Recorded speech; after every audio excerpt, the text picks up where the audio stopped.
The next point I want to make about this is it's a fundamental shift. It's got coming with it a fundamental shift in what the focus of education is. So historically, I'm going to give you a very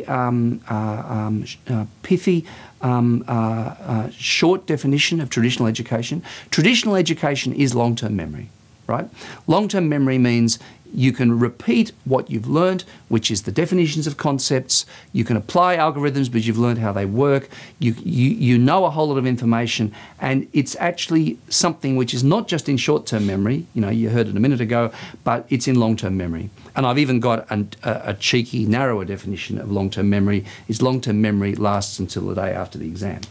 Anyhow, no, let's hope it lasts for longer than that, and usually it did last a bit longer than that. But what we're moving towards now is a world where memory is actually less important.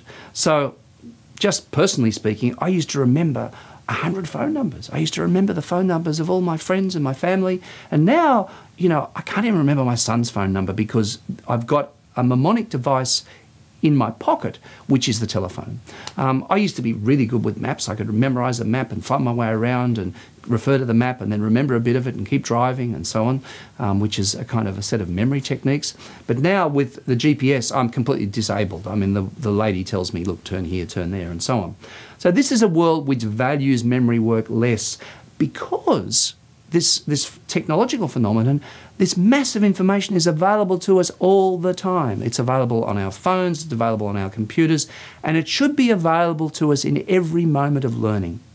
That means, okay, what are we going to, if we're not going to measure and value long-term memory in education, what are we going to do? Okay, here's a suggestion. We're going to assess the artifacts that you make.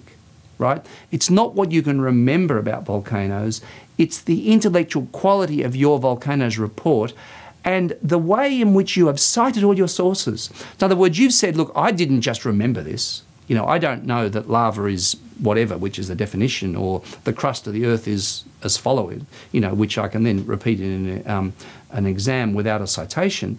What I've done is I've found specific sources, scientists, I've found information sites about a particular volcano, and I've cited them all. So rather than pretend that it's my memory at work, what I've done is I've actually traced or recorded the provenance of all these ideas that I've pulled from this social environment around me in order to create this artifact.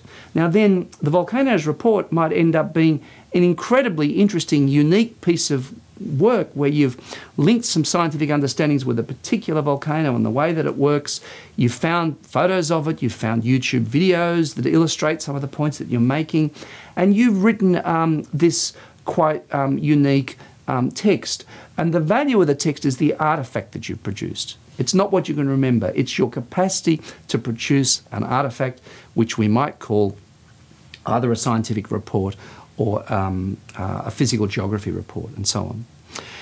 One of the consequences of this focus on active knowledge making is that our focus as teachers and our focus on learning outcomes actually changes. So traditionally, our focus on learning outcomes was long-term memory. That was our definition of what the objectives of learning were. You did some work and you remembered stuff. You remembered some facts, you remembered some definitions, you remembered routines, which might have been algorithmic routines about applying equations or applying scientific principles. And you could demonstrate you could get the right answer with those routines. So it was about remembering those things. Now, an interesting shift happens when you move people to knowledge, being knowledge producers like this, and that is what you're valuing and what you're assessing is an artifact, right? So in the case of the students doing the volcanoes report, it's not what they can remember about volcanoes because they looked it all up and it's irrelevant. The empirical details actually don't need to be remembered because they can always be looked up again. It's your capacity to produce an artifact which is a good scientific report or a good geographical, physical geography report. And it's the artifact which is evidence of your learning, not what you can remember. So that's a very big shift in focus, and it's also a big shift in what we're assessing. So a test which just assesses memory is not as important as a test where you assess the work that you actually did.